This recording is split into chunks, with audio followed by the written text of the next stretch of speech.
Hi, my name is Carmen Rio from the University of La Laguna, and in this presentation I'm going to talk about certain aspects of depth in visual compositions. The first topic we're going to deal with is how to refer to the different planes in depth. Then we're going to examine some ways of creating the illusion of depth in a drawing or painting, such as overlapping, linear perspective, and aerial or atmospheric perspective. Finally, to close the presentation, we're going to see how certain artists do without the illusion of depth in their work. Okay, in any visual composition, be it a photograph, a drawing, or a painting, we can distinguish different planes in depth. We normally distinguish between two main planes, the foreground, the background, but sometimes we may also want to refer to the middle ground too. So far we have talked about depth in photographs, but how do artists create this illusion of depth in drawings or paintings, which are two-dimensional? It's a flat surface, a two-dimensional one. Well, the simplest method is overlapping, which occurs when the contour of one form supersedes that of another form. For example, in this image, we can see that overlapping is virtually the only spatial cue indicating who is in front and who is behind. The second method we're going to talk about is linear perspective, whose introduction in the Renaissance was a major breakthrough in the representation of depth. Linear perspective tries to imitate how the human eye perceives reality on the basis of three fundamental principles. The first one is relative size. That is, the more distant an object is, the smaller it seems to be. The second one is foreshortening. That is, an object's dimensions along the line of sight seem to be shorter than its dimensions across the line of sight.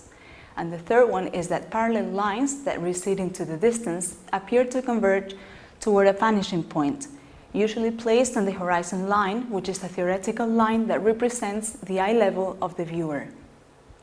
Now we're going to see some images that illustrate each of these principles.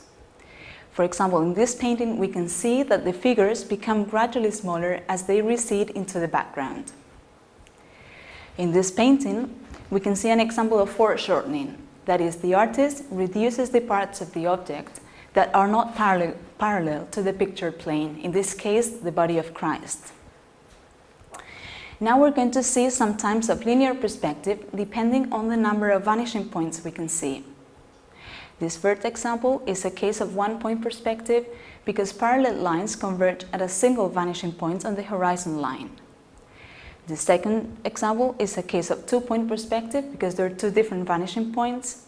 And this third example is a case of three-point perspective with three vanishing points. In some cases, such as this painting, we can see no parallel lines, no vanishing points, but we can still perceive a sense of depth. This is a case of zero-point perspective. And how do we achieve this sense of depth? Well, because we have another powerful means of creating this illusion, which is aerial or atmospheric perspective. It's a well-known fact that suspended particles of dirt and dust in the atmosphere affect our vision of faraway objects, which tend to show the following traits.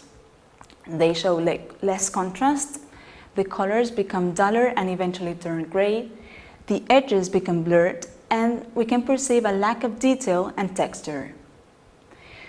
We have to be aware that sometimes depth is missing in a drawing or painting, it's lacking. Why? Well, we can say in this example that, as I said before, linear perspective wasn't introduced till the Renaissance.